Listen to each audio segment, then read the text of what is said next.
What happens when the boss of a luxury cruise line scrubs toilets in a windowless staff hallway and sees a crew member nearly collapse from exhaustion? Graham Penley stared at the glowing horizon from the top deck of the Ocean Iris, the seventh and newest cruise ship in his fleet. He'd bought the company 10 years ago from a retiring couple who built it from a single riverboat. Since then, he'd expanded it into 7 ships, each with over 1,000 staff and thousands more passengers every week. But lately, customer reviews had slipped on one of the ships, this one. He didn't trust the reports coming in. "Everything's fine," his district manager kept saying, "just growing pains." But the reviews didn't lie.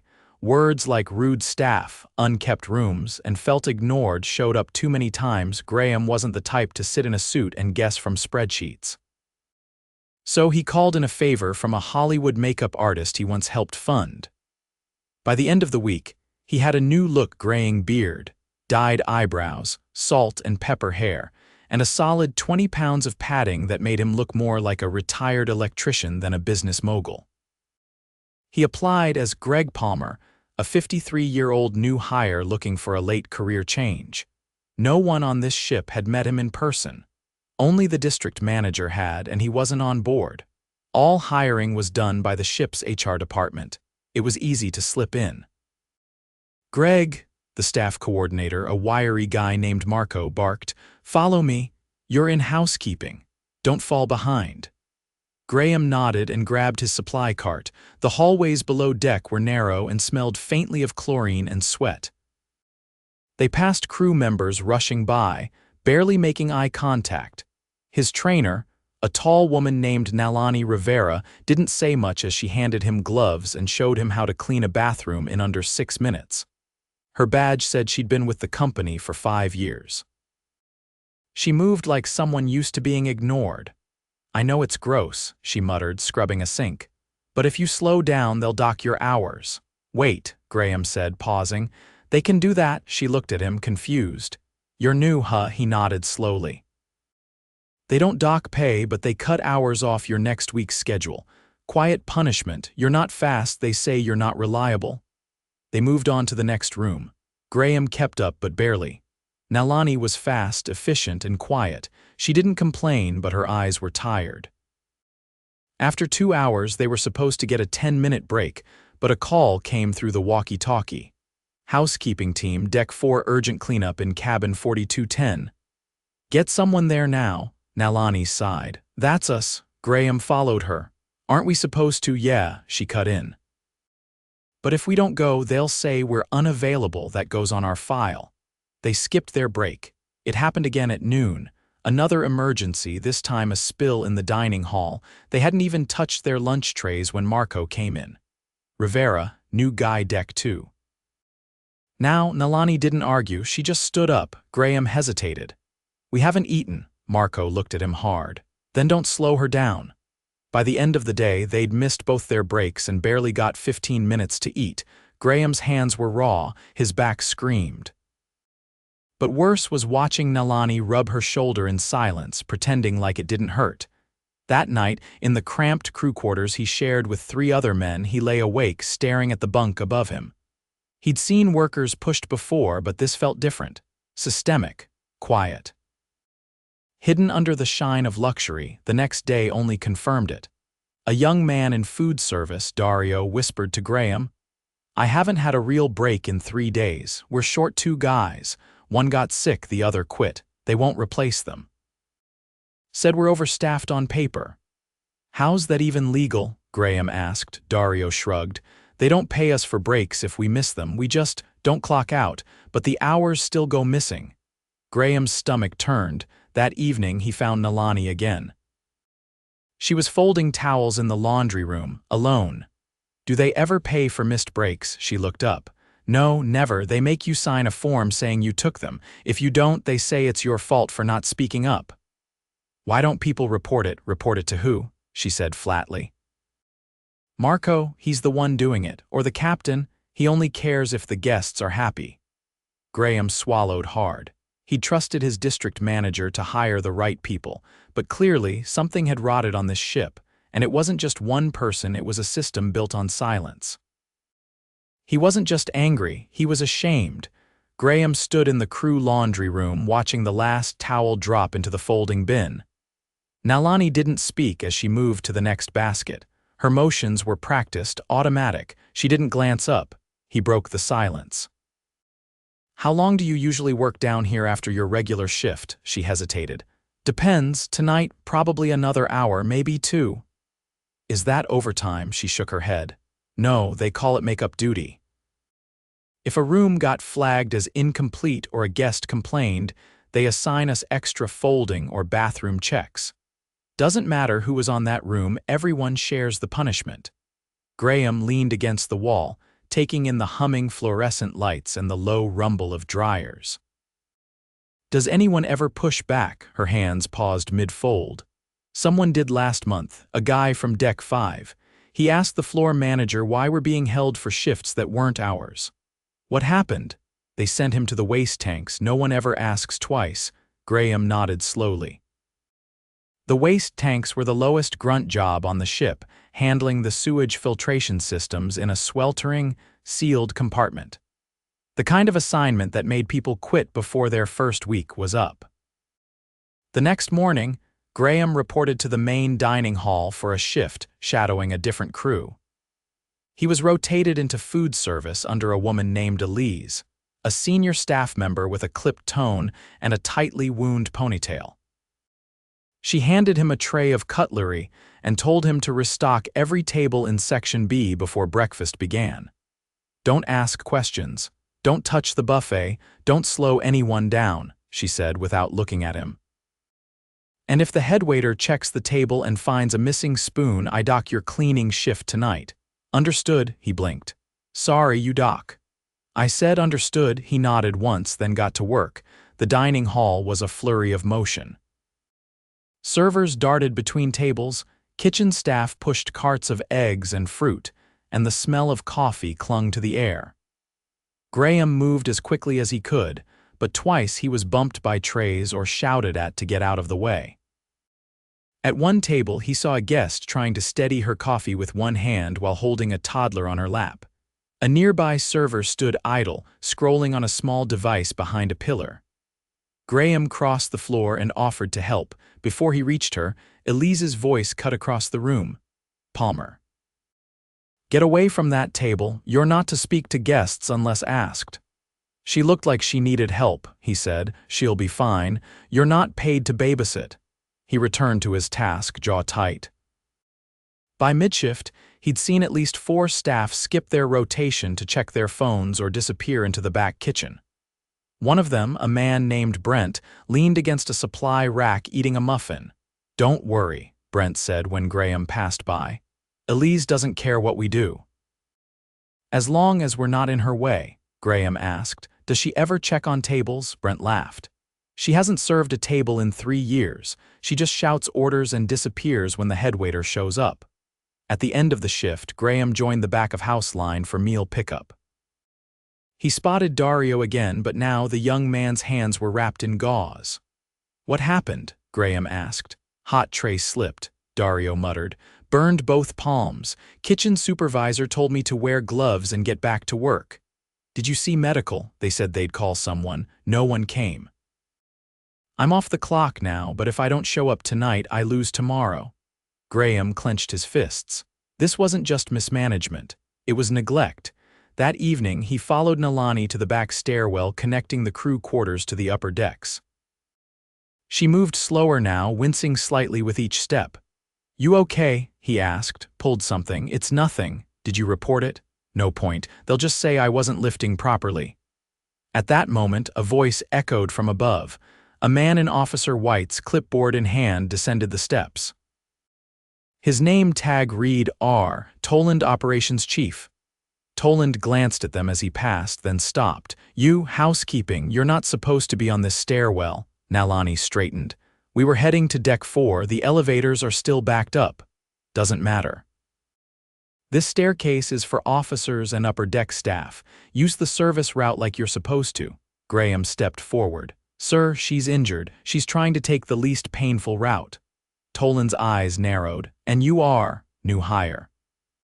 Palmer, don't start your career here by ignoring protocol. I don't care if she lost a leg, she uses the crew path. He turned and continued downward. That night, Graham couldn't sleep. He sat alone in the crew lounge watching the vending machine flicker. He'd seen enough. The next morning, he requested a meeting with the ship's captain under the pretense of having concerns about safety. He was told the captain didn't take meetings with junior staff, so he waited. When the captain stepped into the central atrium to greet guests for a photo session, Graham walked up and quietly pulled him aside. "Captain Rayner, my name's not Palmer." The captain blinked. "Excuse me, my name is Graham Penley. I own this company." A beat of silence passed. The captain's face drained of color. "I need a meeting room. Now." 30 minutes later, Graham sat at the head of a small conference table in a private office off the bridge. Across from him sat Captain Rayner, Operations Chief Toland, Elise from Food Service, and Marco from Housekeeping. None of them said a word. Graham placed a folder on the table. "These are notes from my last 4 days on board. I've seen routine break violations, unsafe working conditions, and a culture of fear that punishes employees for speaking up." He turned to Captain Rayner. "You've been in command here for how long?" 3 years, the captain replied quietly. "And in that time, did you ever once walk the bottom decks unannounced, eat with your crew, ask them about their schedules?" The captain looked down, "Didn't think so." Then to Toland. "You denied an injured employee access to a less painful route because of a staircase policy?" Toland opened his mouth, then shut it. "To be clear," Graham said, "you knew she was hurt and you still sent her down a longer staircase." Toland's jaw tightened. "I didn't think, you didn't care," Graham cut in. "That ends today." He turned to Elise. "You've been offloading your job onto others while punishing new hires for trying to help guests. I had first-hand reports of you sitting in the back while others worked double to cover." "I'm senior staff," she said defensively. "I delegate, you neglect," Graham replied. "You're done here." Then to Marco. "You've been manipulating schedules, bullying staff into unpaid work and punishing them for complaints they didn't cause." Marco's face flushed. "They don't complain, they know the job." "No, Marco, they fear retaliation. That's not leadership, that's abuse." He stood. "Elise, Marco, you're fired. Effective immediately. Toland, you're suspended. HQ will arrange a replacement by tomorrow." He faced the captain. "You'll be reviewed. If I find one more sign that you turned a blind eye, you're finished too."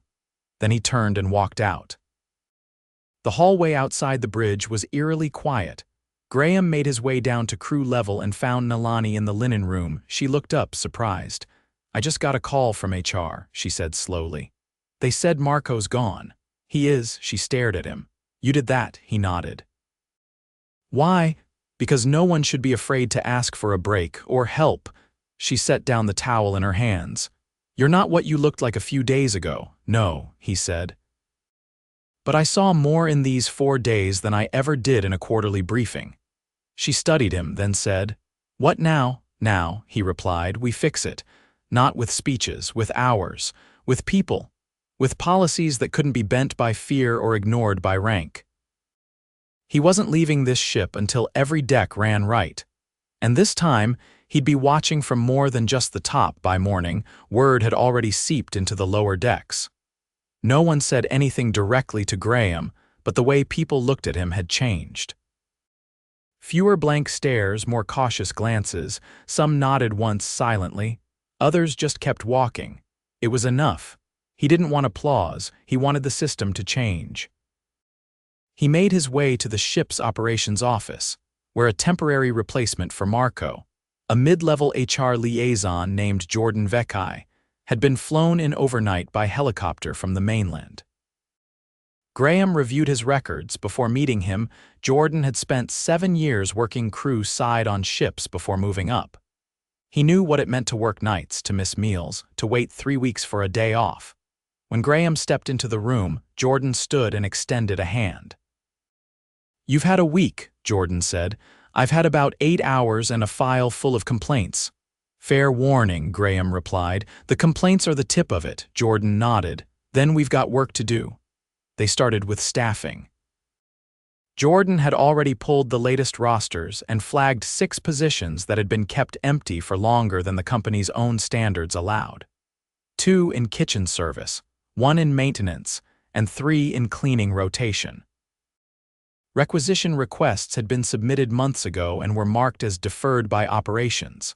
Deferred by who? Graham asked. Jordan turned the monitor toward him. Signed off by Toland. Graham didn't respond immediately, he just stared at the screen. Hire immediately, he said. Start local if you can. Bring back anyone who left recently on good terms. Offer return bonuses. I want every missing position filled. Jordan nodded and began typing. By midday, Graham was back in uniform, still in his Palmer gear for now. He joined a small team of cabin attendants, not to clean rooms this time, but to sit in on a schedule planning session. The lead was a woman named Yelena, sharp-eyed and soft-spoken, who had taken over Marco's role temporarily. Graham kept quiet during introductions. He knew better than to insert himself too fast. He listened as Yelena reviewed the next day's assignments. She paused over a few names. Ravi's been doubled up 3 times this week. I'm splitting his deck load between 2 others tomorrow. Someone across the table spoke up. But if you take rooms from him, he drops below minimum for bonus hours. Yelena nodded without hesitation. Then the bonus system is broken. No one should have to overwork to qualify. Graham watched the room closely. No one argued. A few even exhaled like they'd been holding their breath. After the meeting, he caught up with her in the corridor. You're not worried they'll push back on your changes? He asked. I'm not here to protect a broken schedule, she said. I'm here to protect the people doing the work. He studied her for a moment. She was exactly the kind of person the company needed in that position, level-headed, respected by her peers, unafraid to call out bad systems. He made a mental note to speak with Jordan about making her permanent lead. Later that afternoon, Graham stopped by the medical bay. Dario had been told to report for follow-up. His hands were still bandaged but now properly treated. The ship's nurse, a no-nonsense woman named Farah, gave Graham a sharp look when he stepped in. You're Palmer, she asked. For now. You're the reason we're finally getting full staffing back, trying to be. She folded her arms. Then tell me why I had 3 injury reports filed last week and none of them reached HQ, Graham frowned. They're supposed to be logged automatically. They were. But someone was deleting them from the transmission queue. His expression hardened. Can you prove it? I already did, she said, walking to her desk. She opened a drawer and pulled out a printed stack of digital records. Here, all flagged as pending transmission, all dated and time-stamped. None of them ever left the ship's network. He flipped through the pages. The timestamps lined up with the worst of the staffing shortages. One was Dario's burn. The others included a slip injury, a pulled shoulder, and a crew member who fainted during a kitchen shift. Who had access to the transmission queue? Toland and Elise. Graham took the stack. I'll have these submitted directly. He returned to the operations office and handed them to Jordan, who scanned them silently. I'll log these today under HQ priority. And I'll request a full audit of digital logging permissions. Also, Graham said, start sourcing a new operations chief. I don't care how long it takes. I want someone who's worked every side of this job, no clipboard, only types. Jordan nodded. Understood. By evening, Graham was back on crew deck, this time shadowing a galley porter named Amina. She moved fast and barely spoke, but her hands worked with the efficiency of someone who had done this for years. As they finished loading the cart for morning prep, she finally looked at him. You're the one who fired Marco, he nodded. Then why are you still dressed like one of us? He thought about it, then said, because I still need to understand what else we've ignored. She handed him a stack of trays. Then you should come with me to the main freezer. They walked through a service corridor and entered a steel-walled chamber that felt like it hadn't been cleaned properly in months. The floor near the back had a thin layer of frost buildup, and the overhead lighting flickered. Kitchen staff have reported this 3 times, Amina said. Slippery floor, flickering lights, and a broken door seal that lets in moisture. Graham bent down and touched the frost. Why hasn't it been fixed? Maintenance logs say it's not a priority. Not guest-facing, they wrote. He stood up slowly. Has anyone been hurt here? 2 sprained wrists in the last month. 1 guy twisted his knee, same thing logged but never escalated. Graham took out his phone and snapped photos. He didn't need more reports. He needed proof and evidence that could push through red tape. The next morning, he had the maintenance supervisor, a man named Dalton, brought into the operations office. I've reviewed your logs, Graham said. You've been ignoring safety issues for weeks, some affecting crew health. Others putting the ship at risk. Dalton shifted in his seat. We've been short-staffed. We prioritize what affects passengers first.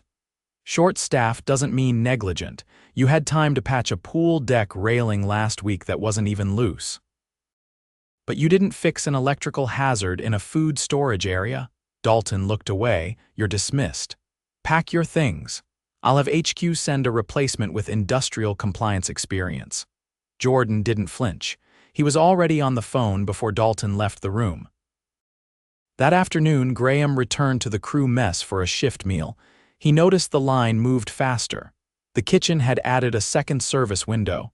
A handwritten sign said, "Extra help hired, thanks for your patience." Next to it, a whiteboard listed the names of new hires with welcome notes. It wasn't corporate strategy, it was human decency. He spotted Nalani sitting at a table in the corner quietly eating a sandwich. He walked over and sat across from her. You heard, he asked. She nodded. People are talking, in a good way. He glanced around the room. The tension had lessened. Not gone but lighter. Staff were still worn down but moving with a touch more steadiness, a fraction more dignity. You're not used to being listened to, he said. Not really. That's going to change. She looked at him, eyes steady. Don't just say it. I won't. He stood to leave, then paused. By the way, Yelena's taking over your old lead's role, permanently if she agrees. Nalani smiled faintly. Good, she'll do it right. As Graham walked out, he passed a notice board near the stairwell. A new sheet had been pinned up. Anonymous feedback line now active. Direct to HQ, no interception, no retaliation. It was simple. Black ink on white paper, but it was a start. Real change wouldn't happen in a week or a month, but the silence had been broken. And on a ship that had long drifted between luxury and neglect, that was more than enough to turn the tide. 2 weeks had passed since Graham revealed his identity. The Ocean Iris still sailed its usual itinerary: Bahamas, Puerto Rico, St. Thomas, but below the polished decks and tropical excursions, the ship was being reshaped from the inside out. Graham remained on board. He'd quietly extended his stay, retaining his Palmer identity in certain areas while operating openly in others. It gave him access to both sides, those who had started to trust the changes, and those still unsure if anything would last. He spent most mornings with Jordan, reviewing reports from department heads. The new hires had begun filling gaps, but onboarding took time. Until they were fully trained, the remaining staff remained stretched thin. So Graham made a point not to promise anything impossible. In one meeting, Jordan tapped a spreadsheet. We're still down 2 rotation staff in galley prep. If we pull anyone for extended breaks, we'll back up dinner service. Then we don't, Graham said. We keep breaks fair but tight. No one should be sitting for 30 minutes while someone else runs double speed. Jordan nodded. Agreed. I've told the leads to stagger by the minute, not by the hour. Keeps things moving. That same afternoon, Graham joined a safety audit in one of the older mechanical rooms. The review was led by a technician named Isla, a quiet woman with a grease-smeared clipboard and a habit of talking through problems out loud. These panels were last grounded properly 12 months ago, she said, tapping the metal casing. Should be every 4. We're past due. But Toland had it marked as non-critical in the system. Graham crouched beside her. Can it be done without shutting down power to the deck? If we isolate properly, yes. I'll need another tech in 4 hours. Schedule it for tonight. Pull whoever you trust most. Already did, Isla said. Mikhail's on standby, Graham stood.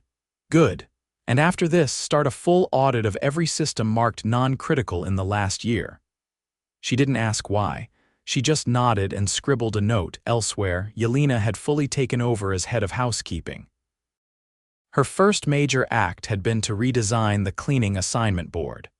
Instead of using codes and unit numbers, she'd switched to labeled floor maps that showed the actual walking routes between rooms. It cut down wasted time and made the work more predictable. When Graham stopped by to check in, she was reviewing a new rotation chart with Nalani at her side. This one gives everyone at least one low-traffic zone per week, Yelena said. So even if they're on a full shift, they're not rushing non-stop. Nalani looked up. We're still tight on coverage. But if we keep this pattern, people stop burning out halfway through the week. Graham looked over the layout. What do you need most? Not equipment.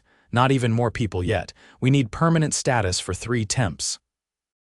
They're trained, good, and we can't afford to lose them. I'll get it cleared by tomorrow, he said.